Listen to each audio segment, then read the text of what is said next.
Magandang umaga po sa inyo pong lahat. And alam ko po ay excited na po ang lahat para sa ating pong family camp na gaganapin bukas. Kamusta po yung inyo pong preparation? Ayan. So, pwede na po tayo mag-start.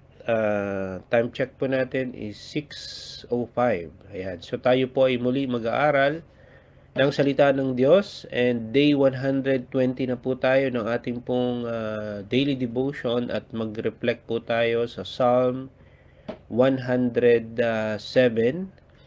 Pero dahil mahaba ang chapter na ito ng 107, ay mahahati po yung sharing sa tatlong parts. So, ang first part ko po ay ang verses 1 to 16 lang po muna tayo today. So, if you have your Bibles with you, ayan, ay buksan po ninyo ang inyo pong mga Bible sa Psalm o mga awit 107 verse 1 to 16. So, tayo po muna ay manalangin. Yes, Sir God, Heavenly Father, pinupuri namin kayo, tinataas, dinadakila ang inyong pong makapangyarihang pangalan.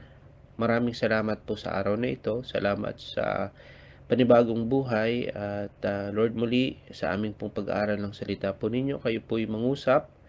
Kami po'y magpapaturo sa inyo. At as we, Lord, read, study, and reflect, Lord, sa salita ninyo na aming pong aaralin from Psalm 107, ay Lord, may makita kaming pwedeng i-apply sa buhay po namin. Thank you po, Lord God, sa patuloy na paggabay sa amin sa pamagitan ng inyong salita. Kayo po ang manguna sa aming pong gawain ngayong umaga. Ito po ang aming samutalangin sa dakilang pangalan ng aming Panginoon, Jesus. Amen. Ayan po. So, ang verse na nagsasalita po sa akin na bibigyan po natin ng diin, no, sa ating pong sharing of our devotion this morning, ay matatagpuan po sa verse 2. Ayan. So, ito pong sinasabi ng verse 2, at babasahin ko po sa NLT version. Ang sabi, "Has the Lord redeemed you?" Ikaw ba ay niligtas ng Diyos? Then speak out. Magsalita ka. Tell others He has redeemed you from your enemies. Ayan. Has the Lord redeemed you? Then speak out. Tell others He has redeemed you from your enemies. Ikwento mo, sabihin mo sa iba na ikaw ay tinubos o niligtas ng Diyos sa iyong mga kaaway. Ayan. So, sa ating pong pagbabahagi po ng ebanghelyo o ng gospel sa iba, ay do believe po, no, bilang mga Kristiyano, no, isa sa mga responsibilidad po natin ay dapat sinishare po natin ang gospel, no, sa iba. Meron pong posibilidad na as we share the gospel of the Lord ay magdi-disagree, no? Ang mga taong ito, ang iba, magdi-disagree sa atin dun sa mga isasagot natin sa kanilang mga tanong. Siyempre, maraming itatanong yan sa atin. And pag sinagot natin sila, not para debatihin natin sila o magkakaroon tayo ng mga argumento, no? Meron at merong mga disagreement. Pero agree ba kayo, mga kapatid, na they cannot disagree with you kung yung iyo pong ipapahayag sa kanila o yung i-share mo sa kanila ay yung iyong personal na testimony. 'Di ba? Lalo na sa mga bagay na ginawa ng Diyos sa iyo pong buhay. Ibig sabihin, dati ganito ka. Dati ito yung ginagawa mo nung wala ka pang relasyon o wala pa tayong relasyon sa Panginoon. Pero dahil nakilala mo ang Diyos at tinanggap mo siya ngayon, no? Tinanggap mo na siya bilang iyong Panginoon at tagapagligtas, binago ka na niya at ito ka na ngayon. 'Di ba? Ito na yung buhay mo with Christ. Tama ba, mga kapatid? Agree ba kayo na wala silang ano doon, wala silang masasabi doon. They cannot disagree with you kung personal testimony na yung iyong i-share. Kasi kung atin pong papansinin, no, dito po sa umpisa ng verse ng 107, pansinin natin yung yung call to action ng Diyos sa kanyang mga niligtas, no? Ano ang call to action ng Diyos sa kanyang mga tinubos? Ikaw, kapatid, tinubos ka ng Diyos, tama po ba? Ako, tinubos ng Diyos, niligtas ako ng Diyos. Ano yung call to action niya? Sabi niya, then speak out, no? Ikaw ba ay tinubos ng Diyos? Ikaw ba ay niligtas ng Diyos? Then speak out. Magsalita ka. Okay? Magkwento ka. Ngayon, ang tanong, ano yung ikikwento mo? Siyempre po, ang ikukwento po natin dyan ay yung mga experiences kung paano tayo niligtas ng Diyos, and the fact na niligtas po tayo, it implies na prior dun sa kaligtasan na ginawa ng Diyos sa atin, ang buhay po natin ay maaring hindi sa maayos na kalagayan. Tama? No? Tayo ay distressed, tayo po ay nahihirapan.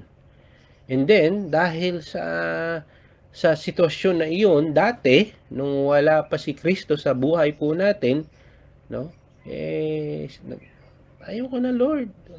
Surrender na ako sa iyo. Oh, 'di ba? Sinurrender natin, we cried out to God, and dininig ng Diyos yung ating mga daing, yung ating pong mga panalangin, at merong ginamit, no, ang Diyos na tao na ipakilala siya sa atin, at doon na po yung turning point na ating pong buhay. Kaya ano ba yung buhay natin before Christ? Ano po ba yung buhay natin na wala pa si Kristo noon? Po pwede, mga kapatid, na ito yung sinasabi nung verse 4 to 5. Ano yung sinasabi ng verse to 5? Po pwedeng ito yun eh.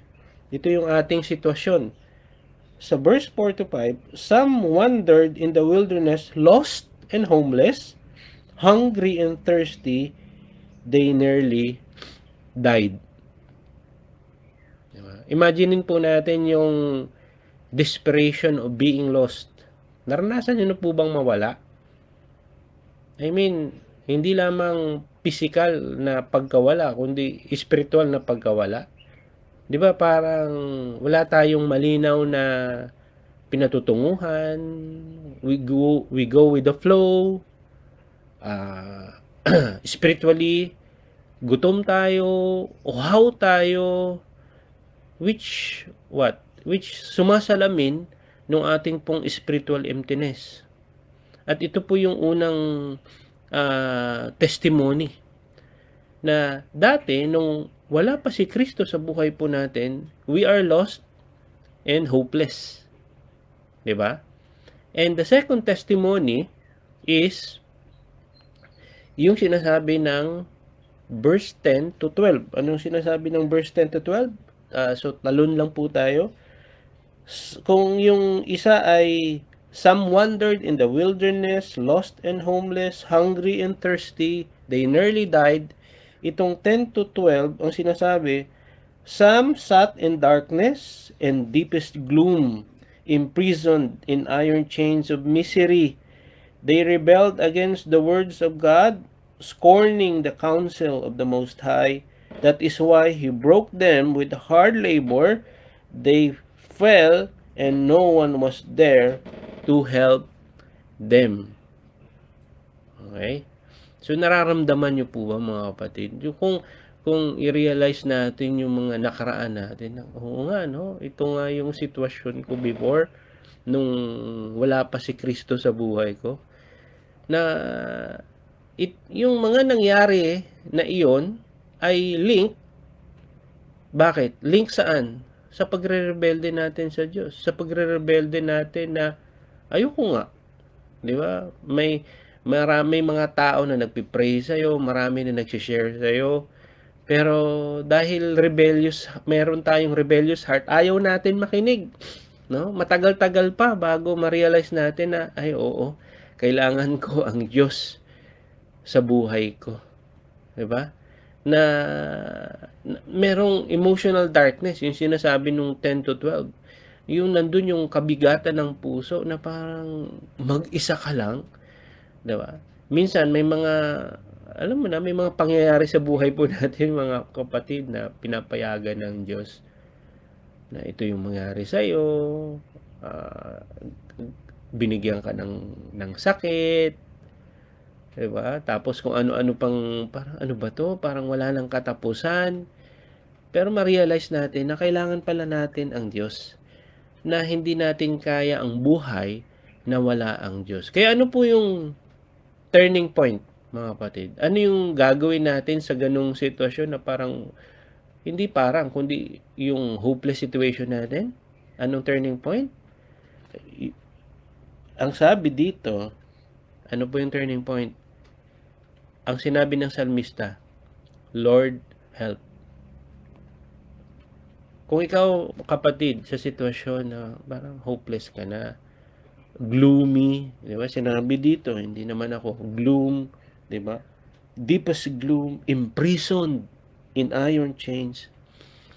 Hindi ko alam yung sitwasyon mo, kapatid, pero ang pwede mong sabihin, Lord, help.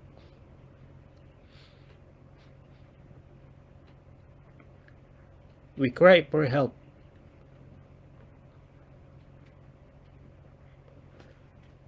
Verse 6 to 13, kapatid.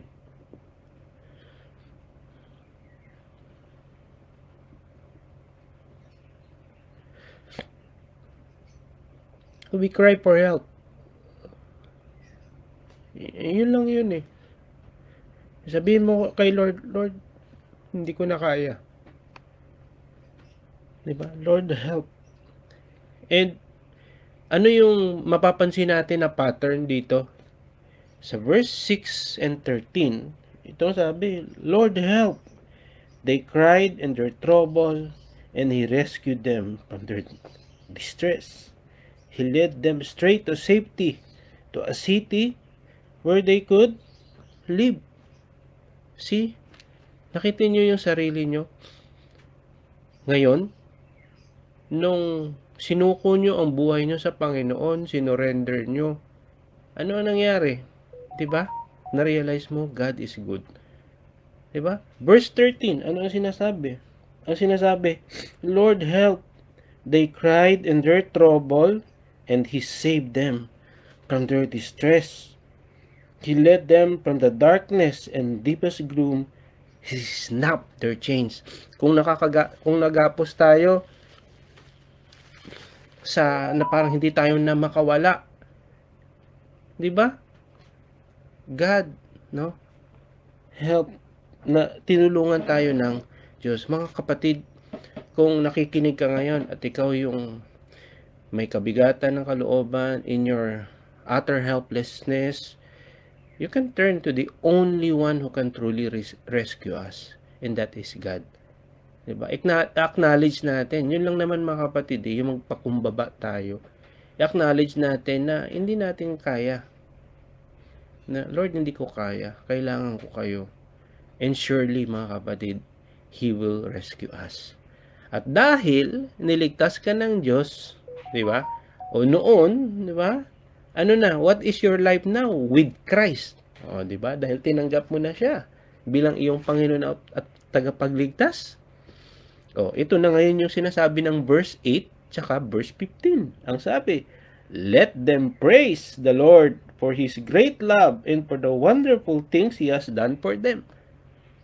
Ano sinasabi ng 15? Let them praise the Lord for His great love and for the wonderful things He has done for them. Diba?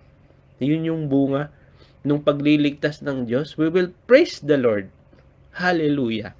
Yun po yun. Kaya sa pag-apply natin sa ating pong mga buhay, marahil na-identify natin yung mga sarili natin, yung pakiramdam na feeling lost tayo, may kabigatan, kawalan ng pag-asa. Mga kapatid, gaano man kabigat yung kalagayan po natin, ito po yung tandaan po natin, God's steadfast love endures Ulitin ko po, God's steadfast love endures, and He is ready to respond when we cry out to Him. Kaya ma-encourage po tayo sa umagang ito, magtiwala tayo na ililigtas ka ng Diyos at sa kanyang laging pagtutubos. Huwag mahiyang magkwento at mag-testify ng kabutihan ng Diyos sa iyong buhay. So yun lang po mga kapatid, yung aking pong gustong i-share sa inyo. And God is good all the time, and all the time God is good. Ayan, so magandang umaga po sa inyo pong lahat. So tayo po ay manalangin. God, Heavenly Father, Lord, maraming salamat. Tunay na kayo po ay mabuting Diyos na, Lord, sa sitwasyon po namin na parang iniisip namin wala nang solusyon, hopeless, pero Lord, nandiyan kayo. At alam namin, naniniwala kami na hindi niyo po kami pababayaan. Thank you, O Lord, for your enduring love, Lord God, your patience, your understanding, your mercy. Salamat po. Hindi ma-describe kung gaano kayo in words, kung gaano kayo kabuti, Panginoon. Salamat po sa encouragement. Salamat po na meron kaming pag-asa dahil may Diyos kami na pinaniniwalaan na hindi kami pababayaan. Salamat, Lord. Ito po aming samot dalangin sa matamis na pangalan ni Jesus, ang lahat na magsabi ng Amen and Amen. Good morning po!